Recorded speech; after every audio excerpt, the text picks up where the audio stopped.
ನಮ್ಮ ಹೆಗಡೆ ಸಾಹೇಬರು ಕೂತಾರಿಲ್ಲೇ, ಭಾಳ ಸ್ಟ್ರಾಂಗ್ ಹೋಲ್ಡ್. ಅಲ್ಲಿಯೂ ನಾವು ಸೋತ್ವಿ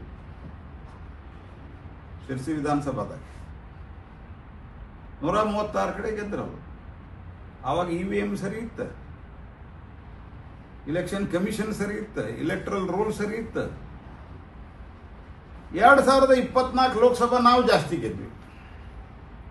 ಆವಾಗ ಇಲೆಕ್ಟ್ರಲ್ ಸರಿ ಇಲ್ಲ, EVM ಸರಿ ಇಲ್ಲ, ಇಲೆಕ್ಷನ್ ಕಮಿಷನ್ ಸರಿ ಇಲ್ಲ.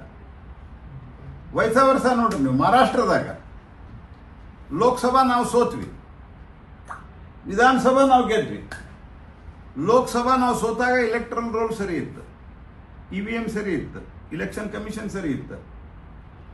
ವಿಧಾನಸಭಾದಾಗ ಇಲೆಕ್ಟ್ರಲ್ ರೋಲ್ ಸರಿ ಇಲ್ಲ, EVM ಸರಿ ಇಲ್ಲ, ಇಲೆಕ್ಷನ್ ಕಮಿಷನ್ ಸರಿ ಇಲ್ಲ. ಕುಣಿಲಿಕ್ಕೆ ಬರಲಾರದವರಿಗೆ ನೆಲ ಡೊಂಕು ಅಂತೇಳಿ ನಮ್ಮಲ್ಲಿ ಒಂದು ಗಾದೆ ಮಾತದ, ಕೈಲಾಗದವ ಮೈಯೆಲ್ಲ ಪರಿಚ್ಕೊಂಡ ಅಂತ. ರಾಹುಲ್ ಗಾಂಧಿಯ ಇರ್ರೆಸ್ಪಾನ್ಸಿಬಿಲಿಟಿಗೆ ಮತ್ತು ಮೂರ್ಖತನಕ್ಕೆ ಇದಕ್ಕಿಂತ ಮತ್ತೊಂದು ಉದಾಹರಣೆ ಬೇಕಿಲ್ಲ. ಮತ್ತು ಇಲೆಕ್ಷನ್ ಕಮಿಷನ್ ಅಂತ ಬಾಯಿಗೆ ಬಂದಾಗ ಮಾತಾಡ್ತಾರ. ಅವ್ರು ಹಂಗಾಗ್ಯಾರ, ನೀವು ಹೆಂಗೆ ನಡೆಸ್ಕೊಂಡ್ರಿ ಇಲೆಕ್ಷನ್ ಕಮಿಷನ್? MS ಗಿಲ್ ಮಂತ್ರಿ ಮಾಡಿದ್ರಿ ನೀವು, ರಾಜ್ಯಸಭಾ ಸದಸ್ಯ ಮಾಡಿ, ಚೀಫ್ ಎಲೆಕ್ಷನ್ ಕಮಿಷನ್ ಅಂದ್ರೆ ಅವ್ರ ಮೆಂಟಾಲಿಟಿ ಏನಿತ್ತು? ನಿಮ್ ನೇರವಾಗಿ ಬಂದು ರಿಟೈರ್ ಆದ್ಮೇಲೆ ತಕ್ಷಣ MP, ತಕ್ಷಣ ಮಂತ್ರಿ. ನೀವು ನಮಗೆ ಹೇಳ್ತೀರಿ, ನೀವು ಲಿಂಗಡೋ ಡೈರೆಕ್ಟ್ಲಿ ಕಾಂಗ್ರೆಸ್.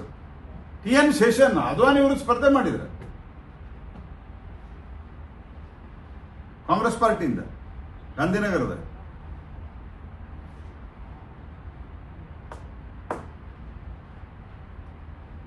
ಮತ್ತು ರಾಜೀವ್ ಗಾಂಧಿಯವರ ಹತ್ಯೆ ಆದಾಗ ಇವರು ಇಡೀ ದೇಶದಾಗ ಇಲೆಕ್ಷನ್ ಬಂದ್ ಮಾಡಿದ್ರೆ. ಯಾಕ? ಆ ಚಿತಾಭಸ್ಮ ತೊಗೊಂಡು ಅಡ್ಡಾಡಿ ಎಲ್ಲ ಕಡೆ ಒಂದು ಹಲಿಗೆ ಹೊಡೆದು ತೋರಿಸಿ ಮಂದಿಗೆ ಓಟ್ ಜಾಸ್ತಿ ಗೊತ್ತಿತ್ತು ಅವ್ರು ಚುನಾವಣೆ ನಾವು ಗೆಲ್ಲುವುದಿಲ್ಲ ಅಂತ.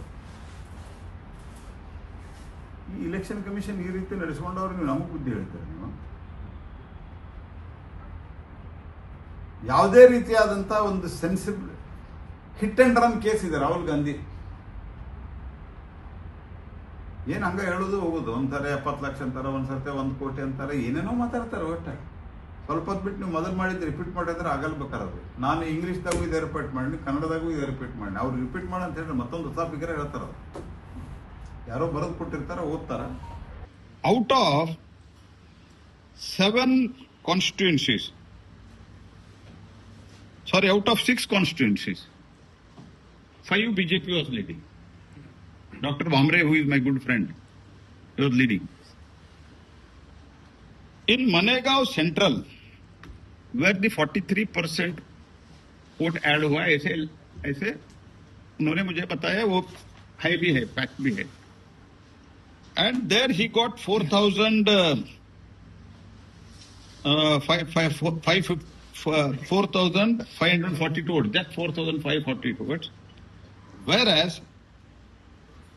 Congress candidate got 1,94,327 votes. 94% of the polled votes were in favor of Congress party candidate. ये 3-4 हजार वोट से हार गए मिस्टर बामरे. तो हम ये क्लेम कर सकते थे उधर सब कुछ ठीक ही नहीं था. देश में एक व्यवस्था है, इलेक्शन कमीशन अबोव बोर्ड काम कर रहे हैं. एंड जो इलेक्शन कमीशन के बारे में आज आप बात कर रहे हैं, आपका इतिहास क्या है? इलेक्शन कमीशन के गिल साहब को आपने इलेक्शन कमिश्नर अपॉइंट किया था, वो बाद में कांग्रेस ज्वाइन होकर मंत्री बन गए. ये आपका ट्रैक रिकॉर्ड है. लिंगड़ो चीफ इलेक्शन कमिश्नर था, कांग्रेस ज्वाइन हो गया. जब राजीव गांधी का हत्या हुआ था, पूरा देश का इलेक्शन काउंटरमैंड किया. क्यों किया? What was the reason? क्योंकि पूरा देश में राजीव गांधी का हत्या होने के बाद पूरा काउंटरमैंड किया था. कहां थे लॉजिक? पूरा देश का ये कॉन्स्टिट्यूंसी करना था ना.